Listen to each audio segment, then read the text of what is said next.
Bienvenidos a Preguntas y Respuestas con el pastor Carlos Estal.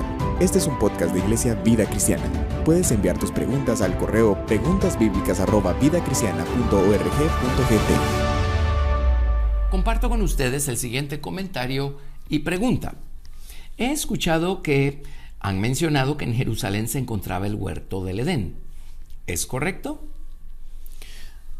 Bueno, si no en Jerusalén, pues por allí. Veamos algunas escrituras que conectan esa región de la tierra con el jardín del Edén, y por supuesto que obedece a tremendos principios espirituales y la manera como Dios trabaja. Pero vámonos a Ezequiel capítulo 38. En el contexto aquí están hablando de la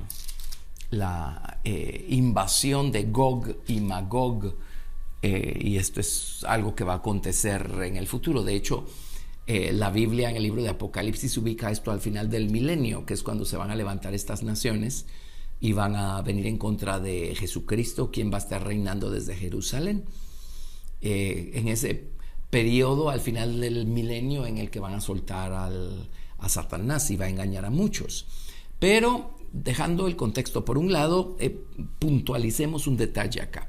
Ezequiel 38, del 10 al 12.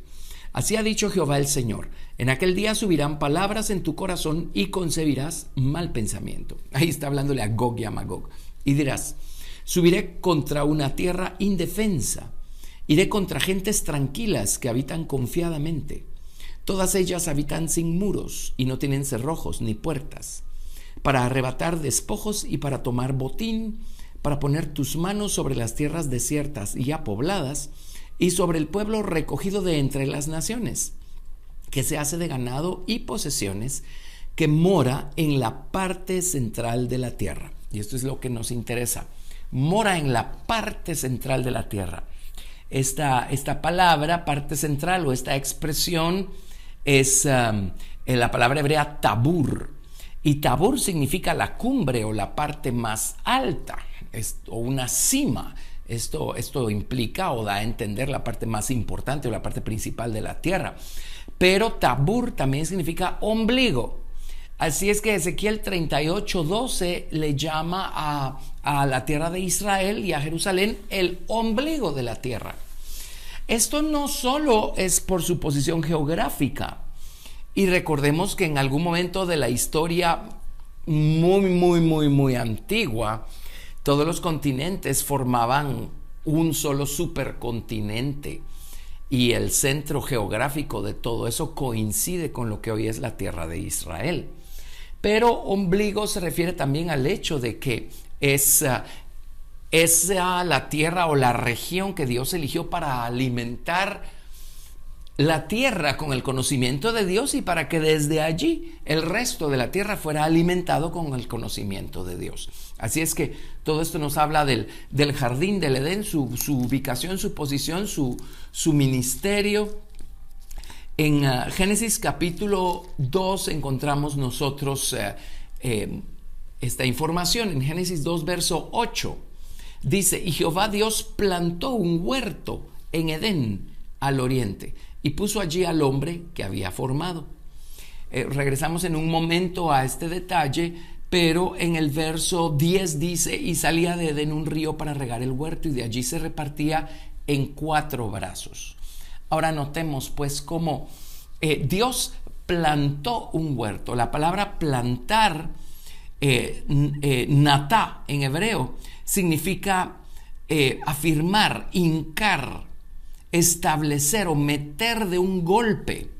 Quiere decir que Dios lo tomó de algún lado y lo hincó, lo fijó, lo estableció aquí en la tierra.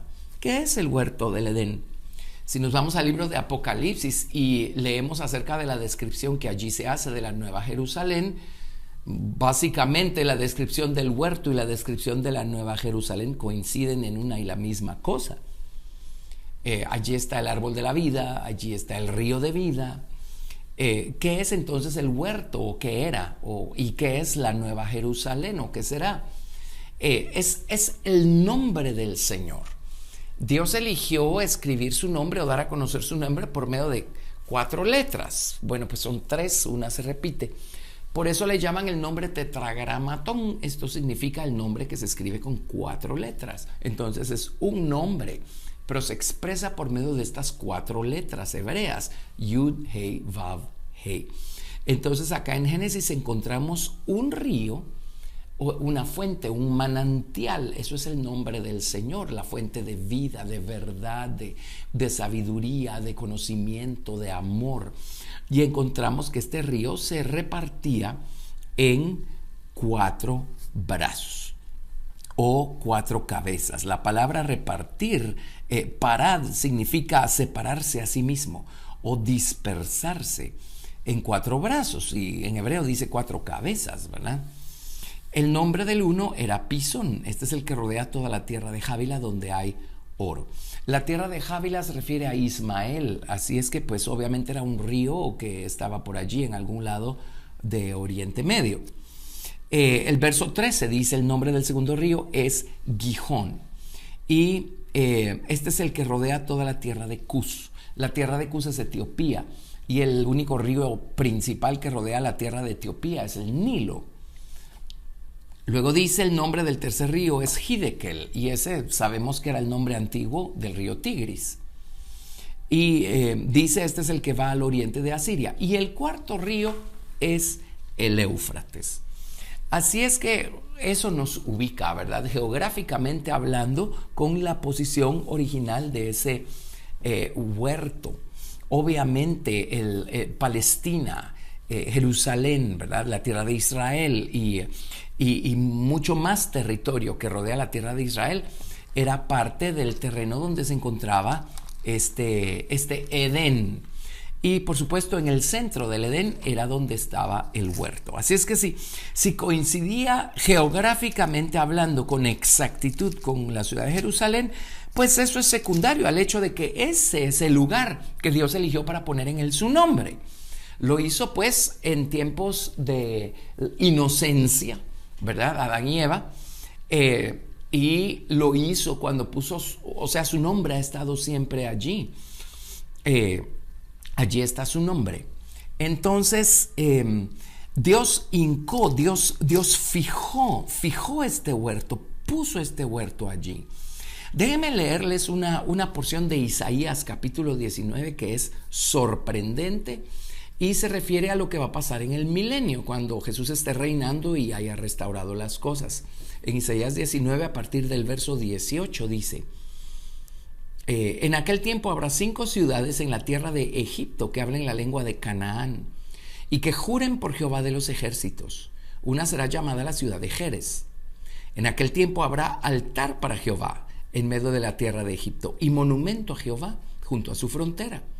Y será por señal y por testimonio a Jehová de los ejércitos en la tierra de Egipto, porque clamarán a Jehová a causa de sus opresores, y él les enviará salvador y príncipe que los libre.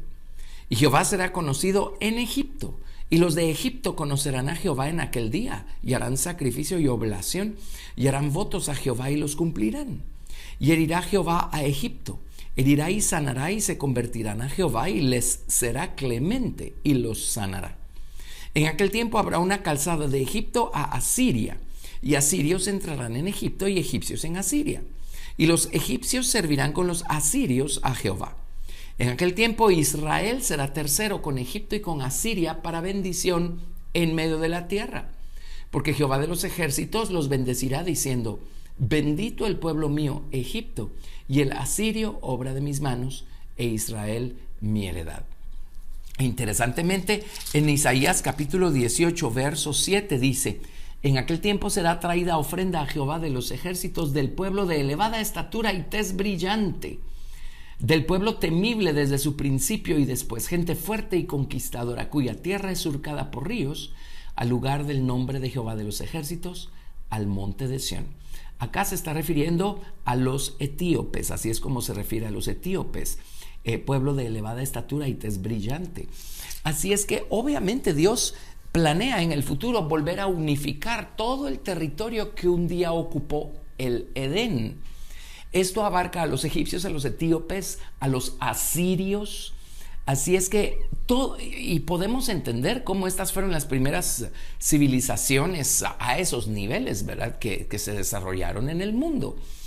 Allí estuvo el nombre del Señor. Allí Dios hincó o puso, estableció su nombre en este territorio. Si regresamos a Génesis 2:8, Dios plantó un huerto en Edén. Déjenme llevármelos al Salmo 44, verso 2. En el Salmo 44:2 encontramos esta palabra hincar o natá. Dice el Salmo 44:2: tú con tu mano echaste las naciones y los plantaste a ellos. La palabra plantaste aquí es natá, es la mismísima que se utiliza en Génesis 2, verso 8. Dios plantó un huerto. Es lo que hizo Dios con la nación de Israel en la tierra. Dios los plantó a ellos. En otras palabras, los tomó de otro lado, pues ellos estaban en Egipto, y los plantó allí en la tierra donde los plantó. Interesantemente, si nos vamos a Santiago, capítulo 1, verso 21, en las traducciones hebreas del Nuevo Testamento utilizan esta palabra natá, traducida como implantar. En Santiago 1:21, por lo cual, desechando toda inmundicia y abundancia de malicia, recibid con mansedumbre la palabra implantada, la cual puede salvar vuestras almas. Y aquí pues en las traducciones hebreas del Nuevo Testamento dice nata, la misma palabra. Así es que Dios toma la palabra y viene y la implanta en nuestro corazón. Eso pues para que entendamos un poco mejor cómo es que Dios plantó el huerto o implantó el huerto. Él tomó de su propio nombre y lo puso acá en la tierra para revelarse a sí mismo al hombre y para que el hombre ahí en el huerto revelara a Dios al resto de la creación que había debajo del sol o debajo del cielo. Dios puso allí su nombre. En el libro de Deuteronomio, cuando Dios da instrucciones antes de que crucen el Jordán y entren a tomar la tierra de Canaán por posesión, Dios les dice cosas como estas. Deuteronomio 12, del verso 1 al 5. Estos son los estatutos y decretos que cuidaréis de poner por obra en la tierra que Jehová, el Dios de tus padres, te ha dado, para que tomes posesión de ella todos los días que vosotros viviereis sobre la tierra. Destruiréis enteramente todos los lugares donde las naciones que vosotros heredaréis sirvieron a sus dioses, sobre los montes altos y sobre los collados, debajo de todo árbol frondoso. Derribaréis sus altares y quebraréis sus estatuas, y sus imágenes de acera consumiréis con fuego, y destruiréis las esculturas de sus dioses, y raeréis su nombre de aquel lugar. No haréis así a Jehová vuestro Dios, sino que el lugar que Jehová vuestro Dios escogiere de entre todas vuestras tribus para poner allí su nombre para habitación, ese buscaréis y allí iréis. Luego les leo del verso 10 al 11. Mas pasaréis el Jordán y habitaréis en la tierra que Jehová vuestro Dios os hace heredar, y él os dará reposo de todos vuestros enemigos alrededor, y habitaréis seguros al lugar que Jehová vuestro Dios escogiere para poner en él su nombre. Allí llevaréis todas las cosas que yo os mando, vuestros holocaustos, vuestros sacrificios, vuestros diezmos y las ofrendas elevadas de vuestras manos, y todo lo escogido de los votos que hubierais prometido a Jehová. Así es que este es el lugar que Dios escogió para poner en él su nombre. ¿Qué ocurrió cuando Adán y Eva transgredieron? Dios los sacó del huerto por la puerta oriental. Eso está allí muy claro en el libro del Génesis. Pero ¿qué pasó con el huerto después? Bueno, Dios nunca quitó su nombre de allí, porque ya ven pues en el libro de Deuteronomio, cuando ya el pueblo de Israel va camino a poseer la tierra de Canaán, Dios todavía no les ha dicho cuál es el lugar donde ha puesto su nombre. Pero cuando llegan a Canaán y la poseen, y finalmente en tiempos de David poseen la ciudad de Jerusalén, los montes de Jerusalén, y allí establecen el templo en el monte de Moria, que es uno de los montes de Jerusalén, es obvio que ese es el lugar que Dios escogió para poner en él su nombre. Es desde ese lugar que Dios eligió darse a conocer a los hombres. Cuando Cristo venga a reinar, es desde ese lugar que va a estar reinando en el milenio. ¿Qué ocurrió con el jardín del Edén cuando el hombre pecó y cuando toda la tierra fue sujeta a vanidad a causa del pecado de los hombres?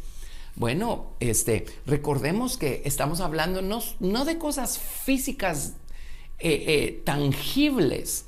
Estamos hablando de su nombre, estamos hablando de cosas espirituales. Así es que el efecto de que el nombre de Dios fue violentado, digamos, a causa de la mala elección de Adán y Eva, es que pues simplemente ya el jardín ya no está. Los ríos pues podemos todavía ubicarlos, ¿verdad? Pero el jardín ya no está. Quedan recuerdos, digamos, porque el Líbano era parte de todo este territorio, y en el Líbano se encuentran los famosos cedros del Líbano, que se cuentan entre los seres vivos más antiguos que hay sobre la faz de la tierra. Así es que quedan todavía evidencias, ¿verdad?, de un Edén, de un paraíso. Pero obviamente el pecado que cometieron los hombres hizo, y esto está en el libro de Romanos, capítulo 8, hizo que toda la tierra fuera sujeta a vanidad.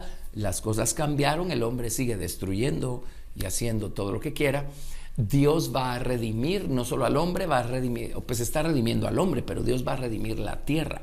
Dios va a santificar con fuego esta tierra, va a quemar las obras que hay en ella, y entonces Jesús va a venir a reinar sobre una tierra que ha sido santificada, una tierra que ha sido rededicada o consagrada nuevamente al Señor, y allí va a estar el Señor reinando desde los montes de Jerusalén.